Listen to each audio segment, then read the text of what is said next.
Saya mencoba cari jawaban mana yang cocok. Akhirnya saya jawab, Bapak Kepala Suku, Mama-mama dan masyarakat, kami di atas panggung ini agama kami Islam. Dalam agama kami diperintahkan Tuhan Allah Sang Pencipta dalam satu hari 5 kali menghadapnya di saat dan waktu yang ditentukan.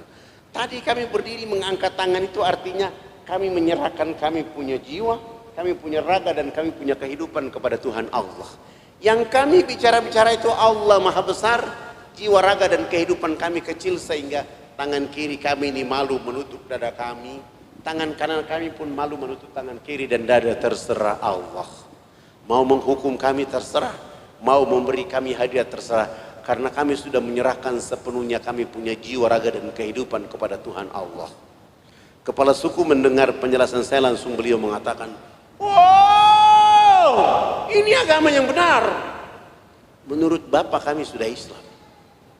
Beliau terus mengajukan pertanyaan, tapi kenapa sesudah itu anak dengan teman-teman bongko badan? Apa artinya bongko badan? Kenapa ruku? Saya jawab, kami bongkok badan itu supaya melihat seluruh fasilitas yang diberikan Allah kepada manusia berupa pasir, tanah, batu, air, hewan, tumbuhan. Silahkan dinikmati, dipelihara, dilindungi, karena masih ada manusia berikutnya. Kepala suku menjawab, ini agama yang benar. Menurut Bapak kami sudah Islam. Tapi kenapa sesudah itu anak dengan teman-teman tunduk mencium papan? Kenapa sujud? Dia bilang mencium papan. Saya jawab, kami tunduk mencium papan pertanda kami menangis atas dosa kejahatan yang kami lakukan. Dan kenapa kami lakukan itu?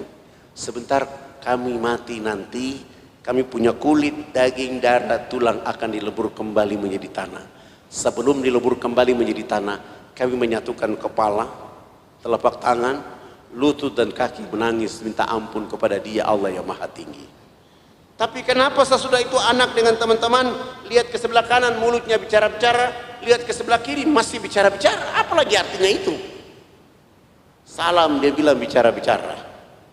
Saya jawab, kalau tadi kami mengangkat tangan adalah menyerahkan sepenuhnya jiwa, raga, dan kehidupan kami bongkok badan untuk melihat apa yang diberikan oleh Allah. Sesudah itu minta ampun. Selesai minta ampun, kami lihat ke sebelah kanan, kalau di tempat ini belum ada orang yang tahu mandi, tugas kami datang mengajarkan mereka bisa mandi. Ada yang belum tahu berpakaian, tugas kami mencari pakaian untuk menutup tubuh badannya. Ada yang lapar, tugas kami mencari makan. Ada yang sakit, tugas kami mencari obat.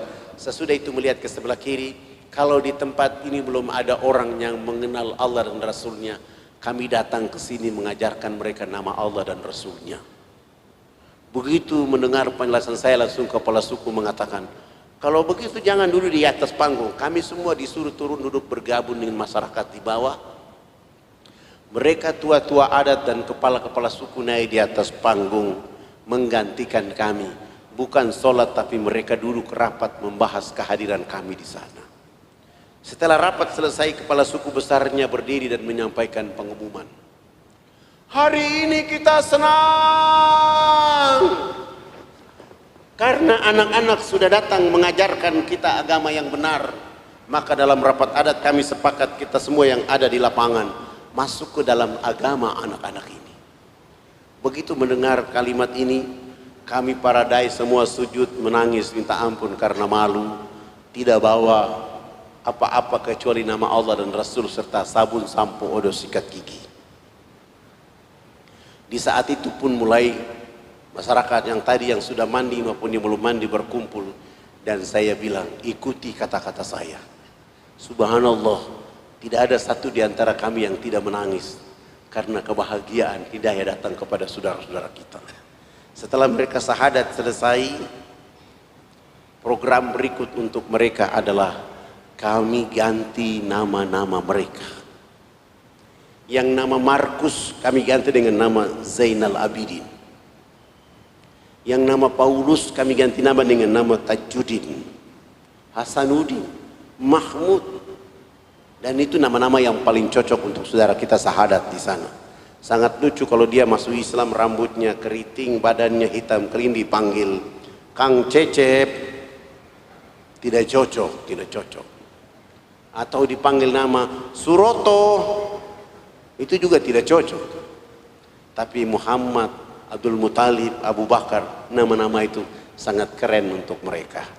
Setelah mengganti nama, pekerjaan berikut yang kami lakukan adalah melaksanakan hitanan massal mulai dari umur 7 bulan sampai umur 63 tahun. Alhamdulillah kami dibantu oleh teman-teman dari Angkatan Laut di bawah Komando Letnan Kolonel Dr. Mulya Tarmizi. Lalu kita hitan mereka semua. Setelah itu beliau mengatakan, harus kita kasih tahu Pak Harto. Akhirnya beliau bikin surat, fax ke Jakarta. Pak Harto balas, silakan membawa kepala-kepala suku menghadap saya di Jakarta. Subhanallah. Tua-tua adat dan kepala-kepala suku sudah pakai celana panjang, mereka sudah pakai kemeja, bahkan sudah pakai jas, tapi belum bisa pakai sepatu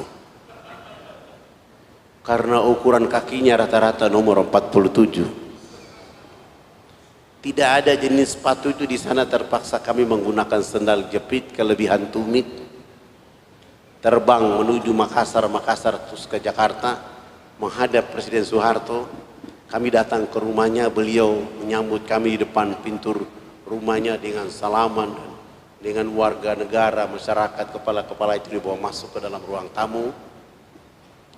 Dikasih minum, Pak Harto sudah menyiapkan oleh-oleh berupa baju gamis, batik, kopiah, sajadah, dan celana untuk kepala-kepala suku, dan uang tunai. Saya ingat waktu itu satu orang 50 juta.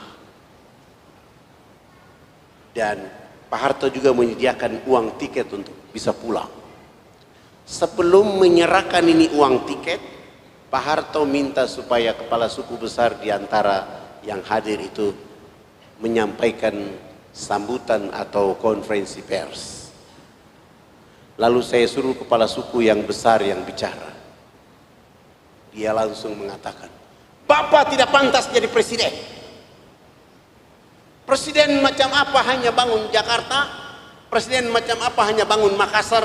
Pemilu nanti saya akan bicara supaya Haji Muhammad Soeharto tidak boleh lagi dipilih jadi presiden. Kepala suku ini bicara pakai bahasa daerah, Pak Harto juga tidak tahu. Tapi saya perhatikan wajah Pak Harto, senyum dan tertawa kecil. Setelah beliau tertawa kecil, beliau mengatakan, diterjemahkan. Tidak mungkinlah saya menerjemahkan seperti itu. Itu tidak mungkin. Tapi saya mengambil makna perjalanan dan saya bilang sama Pak Harto, Bapak Presiden terhormat, hari ini kepala-kepala suku sungguh bahagia bisa bertemu dengan Bapak Presiden. Dan kepala suku besar tadi mengatakan Haji Muhammad Soeharto layak jadi Bapak Pembangunan Nasional. Antara tafsir dan terjemahan memang berbeda. Tapi lah ini bahasa dakwah lah. Begitu beliau mendengar tafsir bahasa itu langsung menelpon Menteri Agama. Kepala-kepala suku dan tua-tua adat itu ditetapkan naik haji pada tahun itu juga. Pak Harto pun menelpon Menteri Agama menetapkan agar tiap tahun 75 orang pergi haji melalui jalur dakwah yang dilakukan oleh Ustadz Fadlan. Pak Harto menyumbang 1000 karung pakaian, 600 karton sampo, 600 karton sabun, 600 karton odol sikat gigi. Pak Harto pun menyumbang 28 masjid. Dan program nasional Pak Harto adalah pembangunan 917 unit rumah layak huni dengan program ABRI masuk desa. Tidak saja sampai di situ, Pak Harto mengatakan dakwah dari Jakarta ke kampung tidak boleh pakai kapal laut, tapi menggunakan pesawat Hercules dari Halim Perdana Kusuma. Subhanallah, Pak Harto sudah tidak ada, tapi jejak kebangsaan Indonesia dan dakwanya tersimpan rapi sampai hari ini. Anak-anak yang sahadat dibawa keluar sekolah di Muhammadiyah, Jakarta, Jogja, Semarang, Solo. Bahkan hari ini mereka ada yang sudah jadi camat, ada yang sekwilda, ada yang sudah jadi bupati, ada juga yang sudah jadi tentara polisi. Mereka menikmati apa yang ditetapkan oleh Pak Harto pada pembangunan masa lalu.